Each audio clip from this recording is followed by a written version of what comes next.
Check 1, 2, 3. Check 1. Check 1, 2, 3. Hello? Hello, everyone. This is Hugo speaking, as it is most times, in character.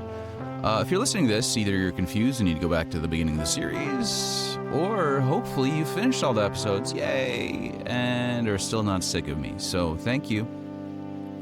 As I mentioned, it'll be a while for a new season. I've tasked myself to fundraise for this next one, so it's a tall order. I'll beg your patience. So, as a little stopgap, I thought it'd be fun to make a best of episode. Just actually best of episodes. I'm gonna break it up in parts. There's a lot to choose from. I've taken some suggestions from listeners and collaborators. I'm still open to them, so feel free to drop them in the comments. I'm going to select one clip from each season, plus some of the specials. I'll say something, I'll play the ep, and then I'll give a little background on it. So the first clip, episode 7, season 1, called Agatha. I've taken the very end of the episode. A reminder not to listen if you haven't listened to the entire series, so there aren't any spoilers. Here we go.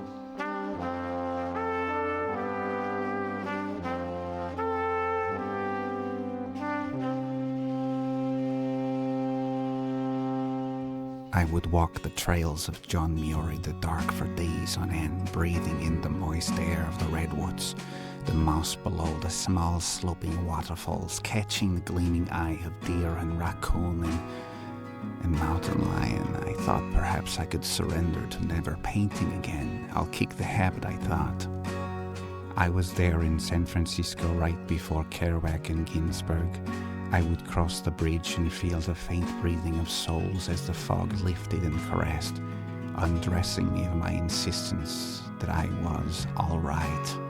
I sheltered in the abandoned coastal forts, and when I slept I dreamt of painting them like the cavemen.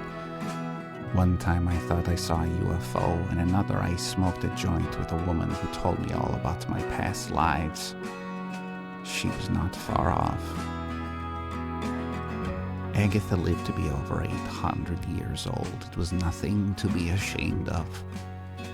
Whether she succumbed to suicide or was shot with a silver bullet, there was no shame. It simply was. Being a twin is a blessing and a curse too complicated to explain to the others. Even vampires can't understand how long and uninterrupted a connection it can be. I would have stayed in San Francisco or in my little house in the trees. But where the culture goes, I stay away. I am a hippie only by police profile. Otherwise, I am deviant to any devised deviance. I zig to their zig, if you can dig. Anyway, sorry for the long story. I'd like to say I feel better after talking about Agatha, but only I miss her. Not even what she would do for me or me for her, but simply that she was proof that I once existed as something other than what I am. Simply as a brother. I have to sleep now. I do not have a choice. Not anymore.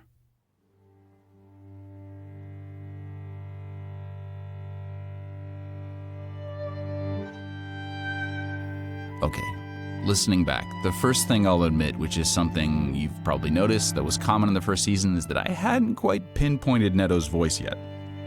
I'm typically okay with his voice going high and low because I think it's something we all do. We have that kind of range, but while this episode's a little closer to where we'd end up and less exaggerated than like episodes 1 or 2, it's still a little ways off from what you kind of are used to. But anyway.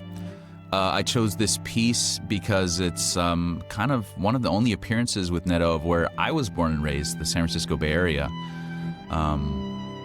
Funnily, I think I've only probably walked across the Golden Gate less than a handful of times. There's never really any good reason to, which is a shame because it's a lovely bridge, especially with the fog. The trails described of John Muir I'm pretty familiar with, though. Probably hundreds of times I've walked through with my dogs or with friends.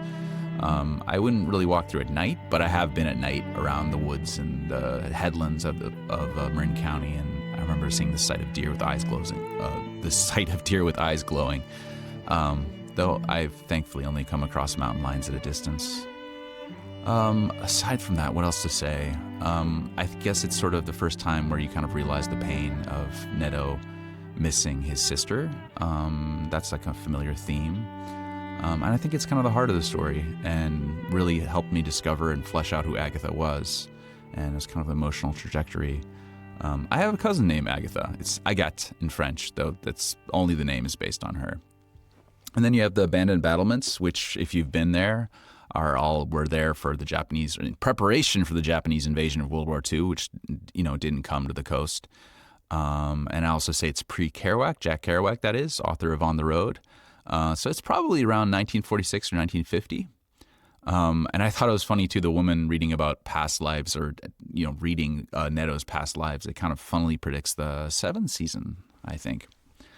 All right, on to the next. Next episode is Season 2, The Diaries of Barnacle Harry, Chapter 8. And one of my favorites called The Urge. This time I'm featuring the very beginning of the ep.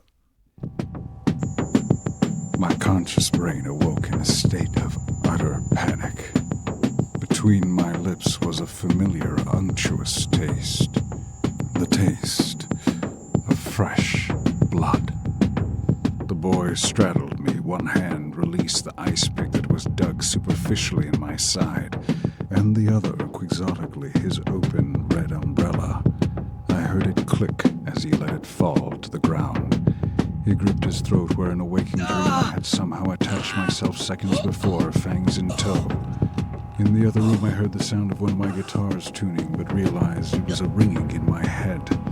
I nearly levitated to the bathroom and dug out a length of gauze, returning to wrap his neck as tightly as I could. He had lost all color in his cheeks and was convulsing, a familiar sight. What in the hell happened?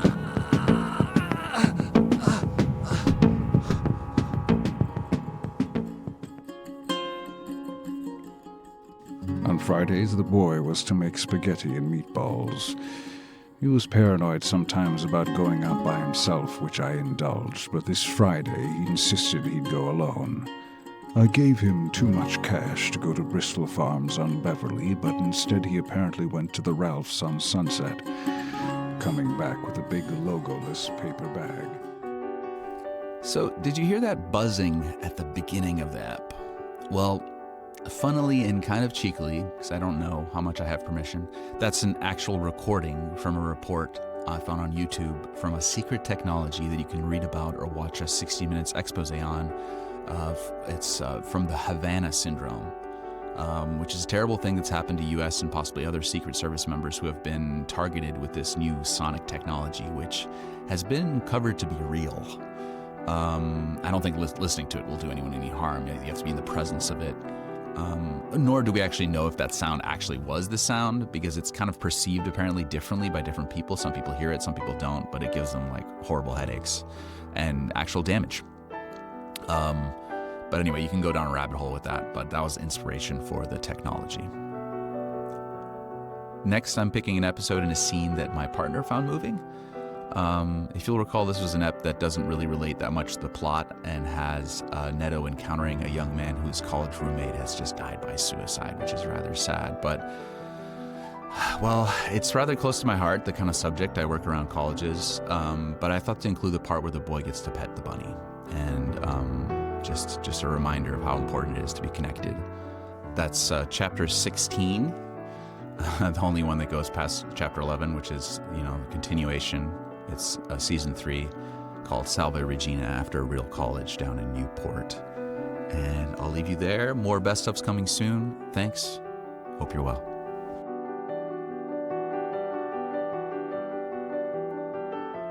You want to see my bunny? I surprised myself. I grabbed her out of my pouch, and she looked surprised as well at the event, but clearly understood not to hide herself. Whoa, is he really blue? Yes, it's an art project, completely safe, blue dye. Bunny looked at me, then at the boy, and scampered onto its lap to be pet. It acted a little more bunny-like, but took in the boy's pets appreciatively.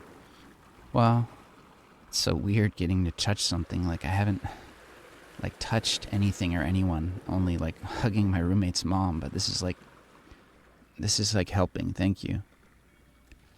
I could see the boy stifling his tears. "No problem," I said. I let him pet the bunny for a little longer. Finally, I said, "We better go. We have to catch a boat back to Providence." The bunny got on its hind legs and booped the boy before jumping off him and into my pouch. "Smart rabbit," the boy said. "Very. Well, so long." I walked a few paces and turned. I wanted to say something encouraging. I'd lived almost 1,000 years. Surely I had something. It occurred to me that the name of the school came from a prayer, one that I knew, but that didn't feel right. Ah, well. "Bye, Thomas. Good luck," I said. Thanks. You too, Neto. I thought of the prayer as I walked away, and perhaps this was the same as praying. No one had ever convinced me otherwise all these years.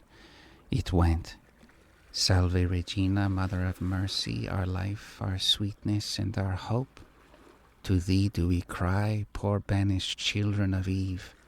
To thee do we send up our sighs, mourning, and weeping in this valley of tears." The ferry was mostly empty and the wind surprisingly calm, so we sat alone on the upper deck. The light on the horizon could be painted by 1,000 masters for 1,000 years and not approach its magnificence, but we can always try.